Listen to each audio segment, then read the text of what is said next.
I want to thank all of you for coming here today, honoring me in this way. The Neighborhood House Association and the San Diego Urban League, they gave me an award, and I thought to myself, they deserve the award. And so from the bottom of my heart, I want to thank you. And I just want to say a few things before I share my story. And I was sharing this with Willie. Everybody, that's Willie back there. And Willie developed a wonderful video, as did the Neighborhood House Association. Both of them developed two wonderful videos.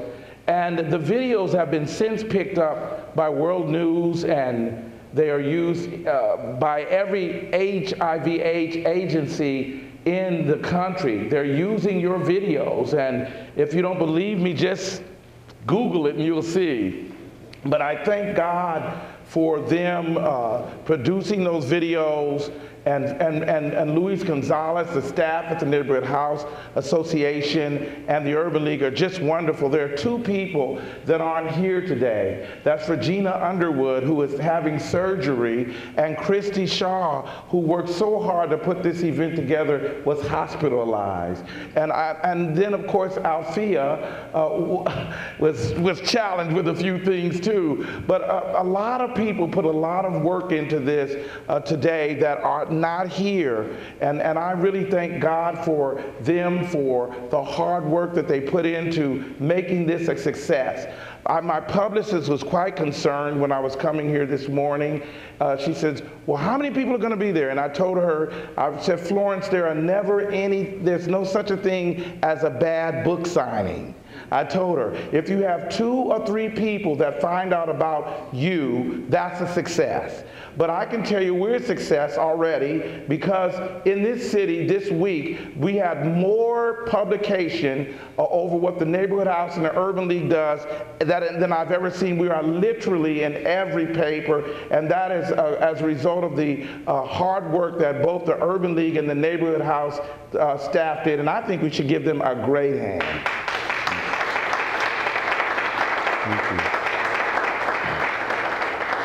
Couple of things that I have to do, and I need to do it now because I won't have an opportunity to do this later. But every book signing that I go to in every state, there's always someone that phones me, as did the same thing happen here, where you're an author and you want to know how I did it, how my books are now sold all over the world. And in the back of my new book is actually a chapter that is devoted to that. So I happen to know that there are a few of you who are here for that reason. And so in my new book, they say that I'm broken. There's a chapter that has the success principles that I utilize in my life every day. And my dad can tell you that I have been utilizing those principles since forever. But my publisher actually advised me not to put that in the book because they said that it did not flow with the message of the book. But I get asked this question so often. Willie just asked me the same question, until I wanted to make sure that those principles were available to you, to each of you, because they will work no matter what your vocation, whatever your goals may be, those principles will work. And before I share my story, it is just so ironic to me that Dr. Lassiter, would you stand, Dr. Lassiter? Dr. Lassiter is literally one of my computer instructors for the Neighborhood House, because after I completed the Urban League's program, which is phenomenal, I came here, and Dr. Lassiter was my instructor here, and I'd just like for you guys to give him a hand. Now, I'm going to try to figure out how to get a little bit situated here. And I would like to, Robert Tambuzzi is not here, and Bishop, I did everything I could to try to get him here, because Robert Tambuzzi does not know that he is the very reason that I wrote this. And what inspired me to write this is an excerpt from my book, which is called They Say That I'm Broken, is when I was talking with Regina Underwood in the office, she began to question me about some things, and she said, "Are those things in your book?" And I said, "No." So she said, "They're not in your book?" I said, "No." And so when I was coming back from Chicago, I said to myself, I really should write this. And the Lord said to me, "You wrote it already." And I said, "I did? When?" And so I went to my computer and I was trying to figure out what was he talking about. I wrote this already. And I went right to this excerpt that was in my first book called Healing in His Wings. And I realized that this answered Regina Underwood's questions. And so I immediately called the publisher and said, "The book will be out in a week. Can we get this in there?" And of course they were ready to kill me, but they said yes. So it will actually be in the book. So Robert Tambuzzi is the person that asked me the question, and Regina Underwood is a person that inspired me to finish this. So I think I'm gonna have to put a special dedication to both of them in the book. This excerpt is called Miracle on Grape Street. And I told Regina, I said, "Regina, I think I'm just gonna read it, because I think what it does is it demonstrates that it not only takes a village to raise a child, it takes that same village to save a child. It takes the same village to make that child a success." That village, that whole village idea of village goes on throughout the duration of our lives. Sometimes we think it's just with our children and our young adults, but the village is still saving me. The village are the ones that are making it possible for me to travel all over the world and to share with young people about how to not contract HIV/AIDS, about how to love yourself and to be who you are no matter what. Because if you don't love yourself, if you don't affirm and realize that when God made you, He did not make a mistake. I want to tell each of you today that when God made you, you were not a mistake. So I'd like to share this story with you. Yesterday, while enjoying a meal with my 17-year-old son at a popular restaurant, a friend, Robert Tambuzzi, that I had not seen for some time, tapped me on the shoulder with a look of surprise. It was a look that I had seen many times in the past year. I didn't need to hear his voice to hear his thoughts. In utter amazement, he gazed at me somewhat perplexed at how someone like me, whom the world had given up on to die, could be looking so healthy and energetic. Even before he was able to ask, I answered his question. My reply was, my T cells are completely normal, and that I was no longer taking a daily regimen of over 25 pills. He responded by saying, "What? You mean you no longer take that horrendous amount of pills?" He went on to express how amazed he was because I was diagnosed with full-blown AIDS, and that when I was diagnosed, I had also had shingles, and I was in the beginning stages of pneumocystis pneumonia. And to make matters worse, brothers and sisters, I had lost a tremendous amount of weight. For those of you who know anything about viral load, think of the viral load as like Xerox copies in a machine. My viral load was literally 450,000 copies. My blood was literally almost pure AIDS, and my T cell count was less than 100. I immediately began to tell him how the Lord had healed my body and spirit, yes, and even my world. I went on to tell him that I had planned on writing my story, but was completely swamped with all the responsibilities that come with ministry. His reply was one that motivated me and made me think. He simply, lovingly said, "Terry Angel Mason, Many people are concerned about you and need to know that you are okay. Letting them know is ministry. So take the time to tell them about your miracle.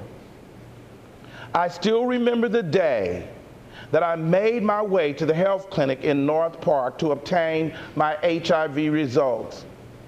After experiencing numerous opportunistic infections, I compelled the doctor to test me for AIDS, not because I felt that I was infected, but it was because I was searching for answers as to why I kept experiencing illness after illness. It's as though my mind sensed that there was something very wrong in my body and was trying to tell me what it was. To my horror, I was informed by a nurse practitioner that I had full-blown AIDS. Part of me was relieved to know what was wrong with me, but the other part of me was in complete shock. My entire life flashed in front of my face, and the spirit of death and sorrow invaded my world. Physically, I felt so ill until everything in me said, go to the emergency room and do it now. But the nurse informed me that I could not be seen by a doctor for 15 days because that was the only date the clinic had available. So I made my way home, brothers and sisters, too sick to walk, overwhelmed by sorrow, burning up with fever, and sentenced to death by an adversary that seemed to have everything on his side. After reaching my home, I curled up on the sofa with the comforter and just laid there, hoping and praying that someone would suddenly drop by and assist me. As though directed from heaven, that's just what happened. Two of my friends mysteriously showed up at my door, Reginald Campbell and Daryl, and in their hands was chicken soup, Tylenol, cranberry juice, and in their hearts, prayer. It was as though the Lord was trying to shine a light of hope and love in my world, which was now filled with despair and shattered by hopelessness. Reginald and Daryl assured me that I would be okay and that the Lord would heal me. Even though I believe that miracles, Pastor, are possible with God, I had never seen anyone wage war on such an enemy like this and win. That's when another miracle happened. Thelma Collins, an HIV counselor from the Neighborhood House Association, telephoned me. She immediately made an appointment for me at the Owen Clinic, made sure that I saw one of the best physicians there, by the way, who I'm still friends with, Dr. Daniel Lee. And even though I had not filled out one single form at her agency, Thelma took control of the situation and saved my life. Had she not done so, I would not be here today to tell you this story because, brothers and sisters, my life was literally ebbing away. Thelma made sure that I was properly treated, had food sent to my house, referred me to agencies that could assist me financially, and made sure that I had a support system in place to help me deal with the numerous emotional battles that were soon to follow. The UCSD Treatment Center and the physicians from the Owens Clinic teamed up and pooled their resources, knowledge, and expertise together and created an awesome healing regimen that caused the virus to submit and completely dissipate.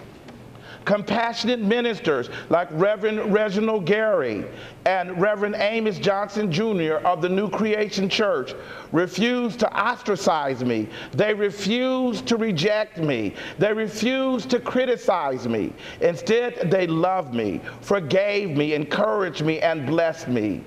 The healing power of Jesus was released through renowned Bishop Clarence McClendon, who anointed me with oil. My father in the gospel, Bishop Kokai of Christ Church of San Diego, was as loyal and loving as ever. He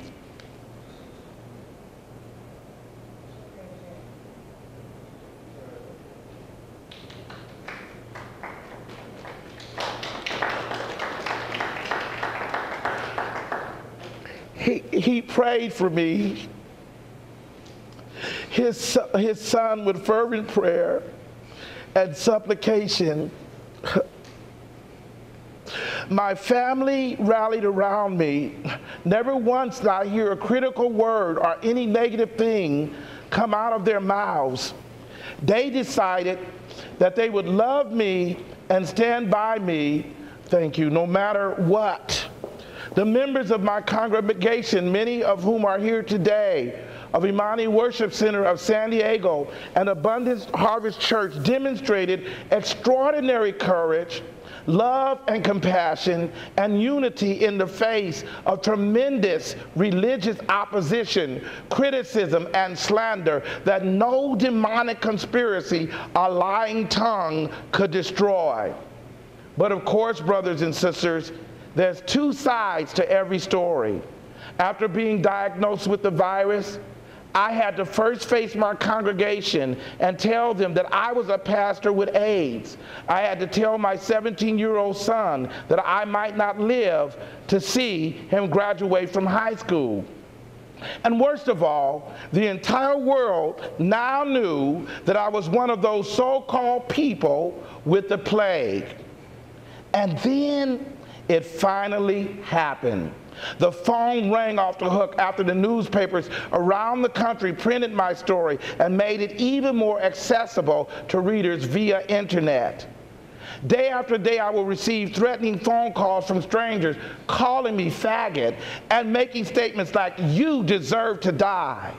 I would come home from church and find threatening letters taped to my door with perverted pornographic images drawn on them that would be repulsive to anyone. But the straw that broke the camel's back was the day I went to the church to discover that someone had ripped down every one of the expensive church banners that had hung from the walls around the building. This broke my heart because they had been meticulously designed, especially for our ministry, and the cost to print them was very expensive. Even though I was surrounded by what seemed to be an impenetrable shield of love and compassion created by my family and friends, still my heart and spirit was crushed by the stares, prejudice, and ignorance that my brothers and sisters in the community spewed out like venomous poison. People talked about my ministry even though they had never set foot in my church. They slandered me, left me for dead, and rejoiced in the fact that I was afflicted with the virus. Some even left my immediate circle of friends because they thought that I was using the media to come out.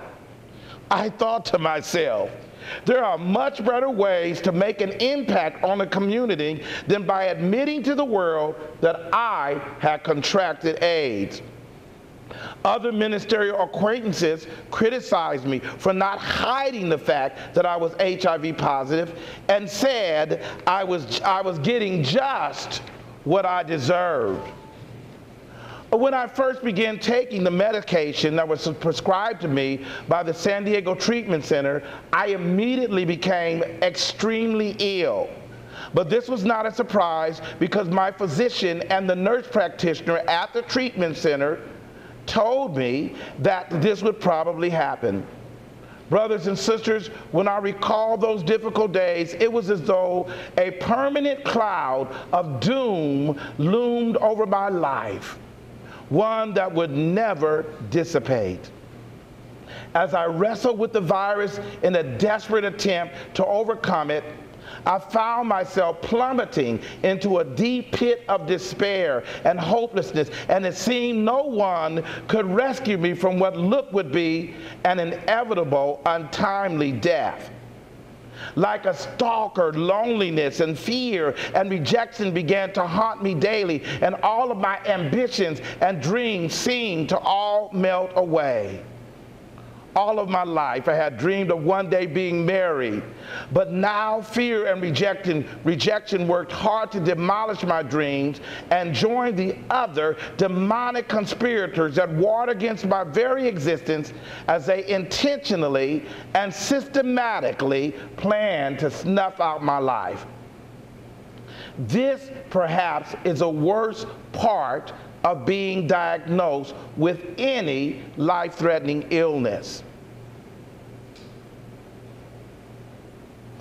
Experiencing and having to deal with the death of your dreams.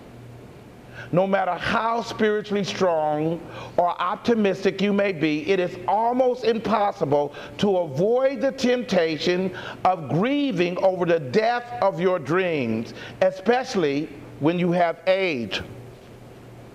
This is a very dangerous psychological place to be in, and that's why I'm glad there are pastors here today. Because once an individual gives up and begins to believe that his or her life is over, it is very easy for physical death to follow. Here is where the church could really play an important role in saving the lives of individuals who are infected with the virus. But the reality is that many religious institutions today are so judgmental. They often ostracize people who are infected with the virus, and even families that are affected by the virus. And oh, brothers and sisters, please don't even mention that you are a proud, same gender loving person with the personal conviction that when God made you, He did not make a mistake, because if you do, that is almost a guarantee that you are most certainly hell-bound with a reprobate mind and absolutely no chance of eternal redemption. But right in the midst of despair, God did the unthinkable. A few months prior to my being diagnosed with the virus, I had taken a computer class at the San Diego neighborhood house. A few years earlier, I had also successfully completed a computer training course at the San Diego Urban League, and that incredible learning experience created a deeper hunger to know even more. While attending the 6-month course, I had the pleasure of meeting a young man by the name of D.R.C. Rabbitoe. Know him, Dr. Lassiter? When I first met D.R.C., he appeared to be so different from me.